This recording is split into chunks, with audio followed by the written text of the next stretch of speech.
What if Shawn Michaels ended the streak in 2010? Well, welcome back to my channel, and again, this is Mikeratto. And while this is a new timeline, which I have 4 videos planned for what if whoever defeated The Undertaker. I have the Kane video posted, and now it is time for the Heartbreak Kid, Shawn Michaels, to have his video. Well, we're going to focus by the fact that the storyline is focused on obsession, possible. Well, he wants to finish the streak, he is desperate, he wanted that so bad that possibly there's a change of character that will occur at WrestleMania 26. And then during that match, we will also have a spot which Shawn Michaels will fake an injury. He did this before. You can see him doing this again in that match. You will see Undertaker back body dropping Shawn Michaels, Shawn Michaels grabbing one of his body limbs, and then when the referee is concerned on Shawn Michaels, Undertaker will just walk to Shawn Michaels, and then boom, a surprise low blow. And then what happens is when that low blows happen, switch in music. Shawn Michaels felt that that is not enough. He grabs a steel chair, hits the Undertaker with it. He felt that it is not enough. He hit the steel chair again and again and again. And then he felt that he is Mr. WrestleMania, and he wanted to end the streak right there. And during that time, Undertaker is just selling every move that Shawn Michaels is using. This time, Shawn Michaels, while he grabs Undertaker, super kicks him. And then Undertaker is just, while he's wobbly, selling everything, super kicks him yet again. And then you will see Undertaker rolling out of the ring, super kicks him yet again. And then Shawn Michaels removes the table, and then he performs either the moonsault or an elbow drop to the announcer table. And then Shawn Michaels grabs the Undertaker, puts him back again to the ring, super kicks him. I know this is possibly unbelievable, this type of ending, but yeah, it's a change of character. And yeah, Undertaker selling the moves left and right, super kick after super kick after super kick after super kick, switching music after switching music. Well, yeah, you see a new character of Shawn Michaels, the desperate one. And then Shawn Michaels pins the Undertaker. 1, 2, 3.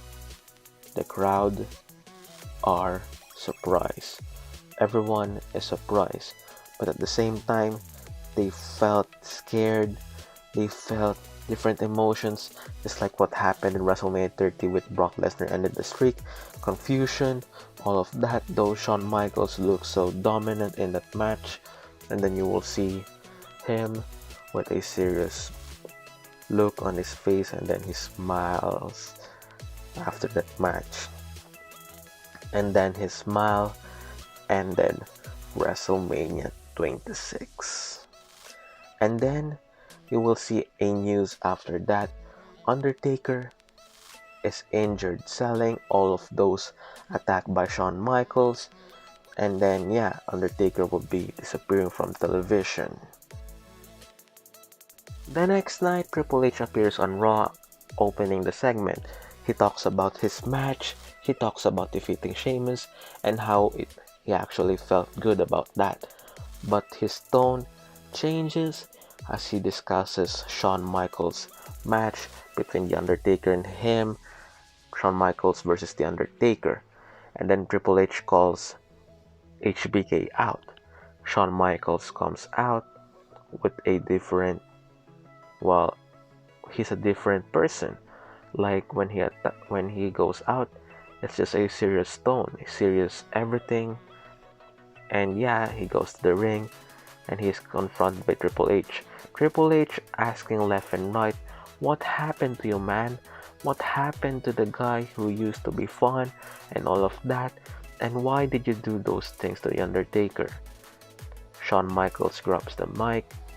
He said, as I told you, I wanted to end the streak, and I did that with all of my might. Shawn Michaels said that. Triple H will say, is that your desperation and everything? Where's the Shawn Michaels who's honorable? What happened? Like, he will ask those things. Shawn Michaels will just be quiet. He will pretend to leave the ring, and when Triple H is not looking, and then he stares at the audience, and then he stares back at Shawn Michaels. Boom! Switching music, ending the Generation X. And then Shawn Michaels will say, I got 2 words for you. Streaks over.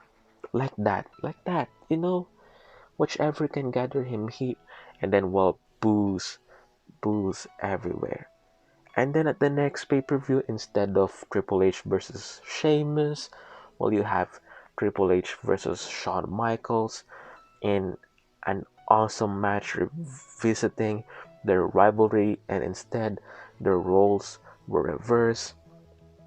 This time, Shawn Michaels wins convincingly, and then after that match, Shawn Michaels stares at his best friend, and then he takes him out, and then he injures Triple H, and then Triple H was out of television because we all know Triple H is going to part-time basis by the time. Though Shawn Michaels, he's going to have a part-time basis on a later time. Shawn Michaels, at the next night, congratulated the champion John Cena during his match. After his match, actually, Shawn Michaels appears, and then he wants a final shot with the WWE Championship, with Cena as the champion and everything towards that. And then Batista is still getting his rematch, Shawn Michaels gets disregarded, and then he is actually performing for a number 1 contender spot for the champion. Whoever is the champion for the next pay-per-view, he will face him on the next pay-per-view, something like that. And then Shawn Michaels beats Randy Orton for the spot, and then after the match, Vince McMahon actually appears with Shawn Michaels backstage. Vince McMahon will talk about their 2006 rivalry and all of those, and then Vince McMahon will say, I'm glad that you finally embraced what I wanted you to do in 2005 or 2006. And then a next week episode of Raw, you will see Bret Hart confronting Shawn Michaels in the ring, with Bret confronting Shawn. You did not just screw me, you screw the Undertaker at Wrestlemania. The one who actually knocked on Vince's door and did courageously as he stood in what he believed in during the Montreal Screwjob. He stood up for me, and then the guy who actually believed in me, you screwed him also, like that type of scenario. And then Bret and Shawn Michaels will just stare at each other. Bret punches Shawn, and then when Shawn was going to retaliate back, a member of the Hart Dynasty appears. And then he will be challenging Shawn Michaels to a match. Tyson Kidd will challenge Shawn Michaels to a match, with Shawn Michaels winning that match. And then he stares at Bret, and then he will say on the mic, I'm glad I screwed you before.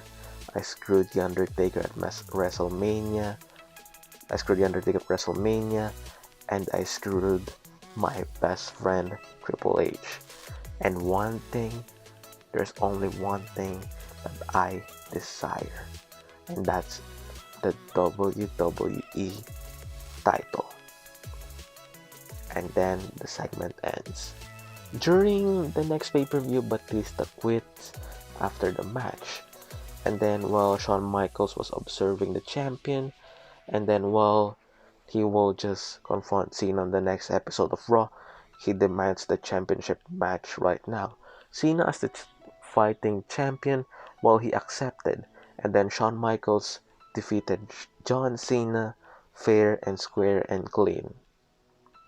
Shawn Michaels will have his title run from there. And then the next is, well, they will feud with Cena, though the WWE Champion Shawn Michaels will also feud with Cena, with Randy Orton, with Edge, with Chris Jericho, and Shawn Michaels will defeat all of them. And as for the Nexus, well, when Wade Barrett was challenging him, you will see John Cena going in the background, brutally attacking all the Nexus members.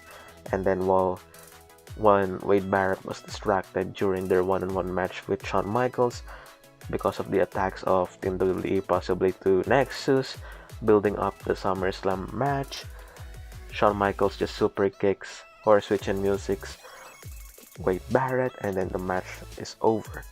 And then his reign will continue on up to the end of 2011. And then there will be a fatal 4-way ladder match that will actually second to the main event. The main event is the fatal 4-way for the World Heavyweight Championship. The fatal 4-way for the WWE Championship happens next to the last match. And then while the match contenders were, the number one contenders are Randy Orton, John Cena, and Wade Barrett. Chris Jericho was out of the WWE by that time, and Edge was on SmackDown and he's challenging for the World Heavyweight Championship.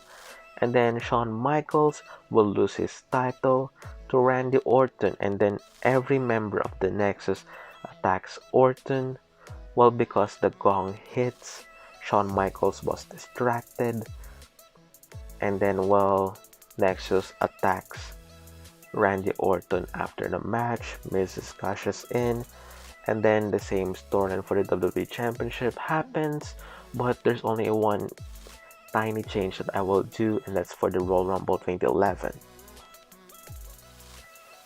In the Royal Rumble, well, Shawn Michaels will compete for the WWE Championship with Randy Orton. It's a triple threat match for the title, which during that match, the gong happens again. Shawn Michaels hears it again. Randy Orton RKO's Shawn Michaels. Both of them can't move. Well, because of selling all of those matches then aside, and then Miz will pin Shawn Michaels to retain his title. Well, Randy Orton, well, because he was also beaten up by the Nexus before the Royal Rumble pay-per-view, and he's selling all of it. And then and then for the next night, Vince McMahon makes the match official for WrestleMania, which Shawn Michaels will fight The Undertaker for the third time. The trilogy of the fight between the Heartbreak Kid and The Undertaker. And regardless of the match stipulation, Undertaker beats Shawn Michaels, which after the match, Triple H actually comes to the ring. Undertaker and Shawn Michaels are selling their the moves in the match, and then Triple H will grab the sledgehammer.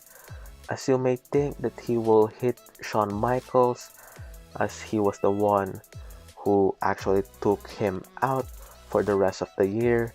Triple H attacks The Undertaker, and then stares at The Undertaker, stares at Shawn Michaels, but he doesn't care about Shawn Michaels. He left the ring. And then Shawn Michaels stares at Triple H, stares at The Undertaker, goes in his own way.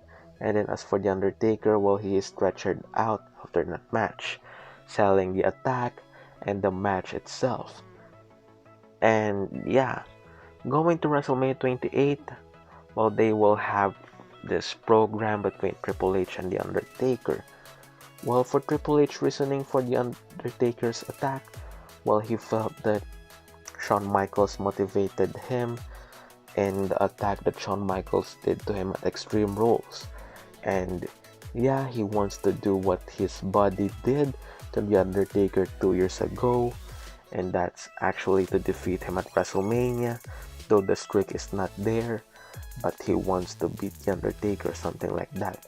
And as for Shawn Michaels, after that match at WrestleMania 27, well, he's going to take time off and then he will make appearances, and then, well, during 2012, he will feud with Chris Jericho for a little bit, and then for heel CM Punk afterwards, or possibly a feud left and right. But I think the possible feud for Shawn Michaels in 2012 is feuding with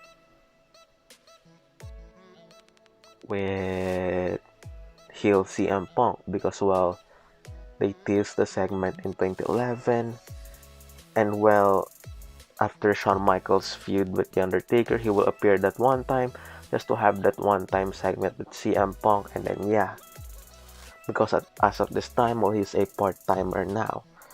And as for Triple H and The Undertaker, they will go for the Hell in a Cell match, which Shawn Michaels will referee in, though he will try to screw again The Undertaker, but the same thing happens.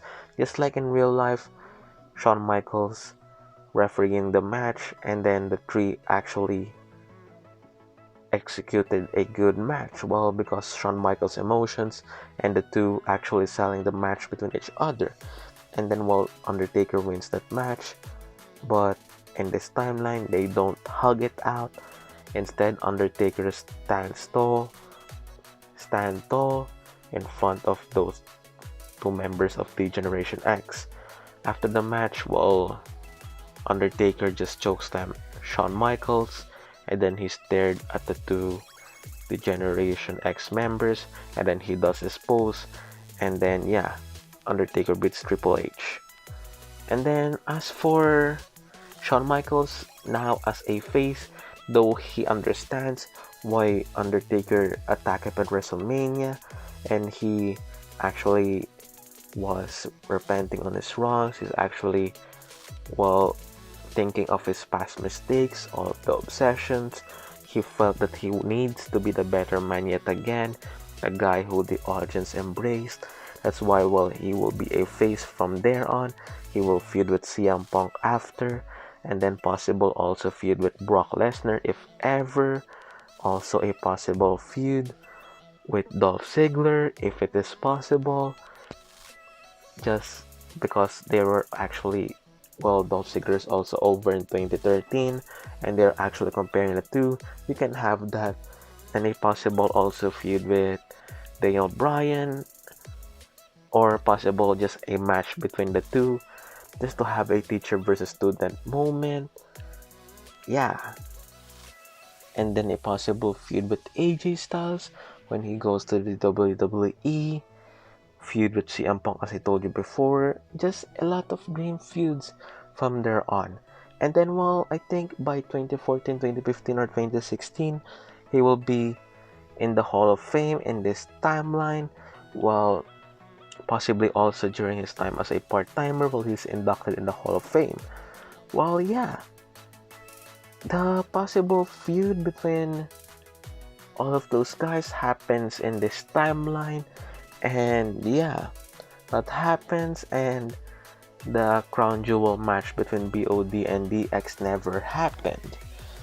And so what are the things that we actually did here? We made Shawn Michaels this vicious heel. He took out his best friend, he took out the Phenom, he took out the champ, and become a dominant champ in 2010. He actually became this vicious guy, and then Undertaker coming up of redemption, because, well, his streak was ended, his winning streak, all of his life's work was ended there. And then a possible dream feuds, and matches actually happened this timeline. So thank you for watching. I hope you all like this video. Like, comment below, share, subscribe and subscribe. And again, this is Mikeratto and peace.